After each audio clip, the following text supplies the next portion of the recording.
Bienvenue sur ma chaîne YouTube. Aujourd'hui, je vais vous montrer comment je réalise ces petites animations à partir d'une photo de cette image.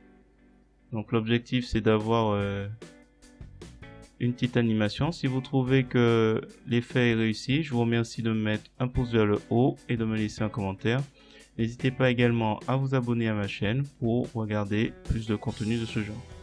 Je vous remercie et je vous souhaite un bon visionnage.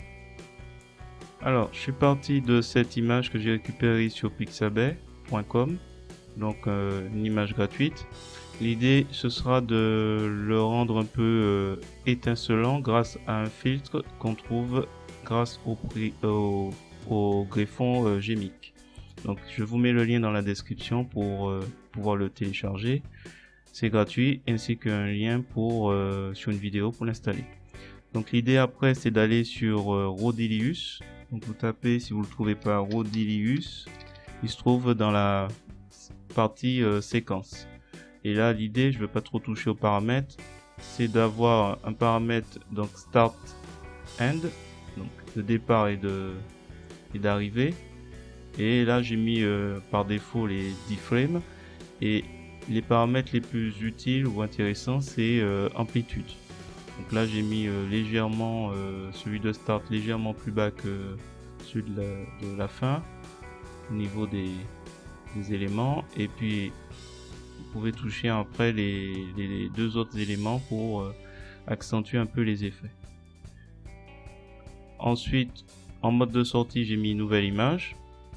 Donc, j'ai modifié nouvelle image pour pouvoir avoir les éléments séparément. Donc une fois que c'est terminé, peut-être le mieux d'ailleurs avant d'aller dans animation et d'optimiser pour GIF.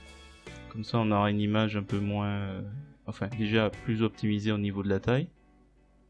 Donc là on voit la barre optimisation de l'animation.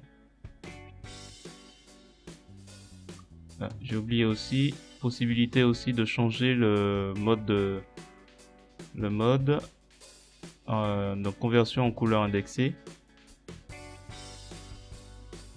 Donc une fois que ça a généré une fois que vous avez optimisé et mis en mode indexé, couleur indexée, vous pouvez aller dans fichier, exporter sous et vous mettez diamant.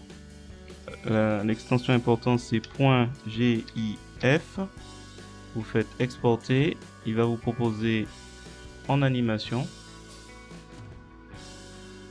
Donc il faudra cocher en tant qu'animation, boucler indéfiniment, exporter. Voilà. Donc là on retrouve le fichier. Et là on voit l'effet. Voilà, c'est terminé. Si vous avez trouvé l'effet de cette vidéo intéressante, je vous remercie de me mettre un pouce vers le haut et de me laisser un commentaire. N'hésitez pas également à vous abonner à ma chaîne pour voir d'autres contenus de ce genre. Je vous remercie et je vous dis à bientôt.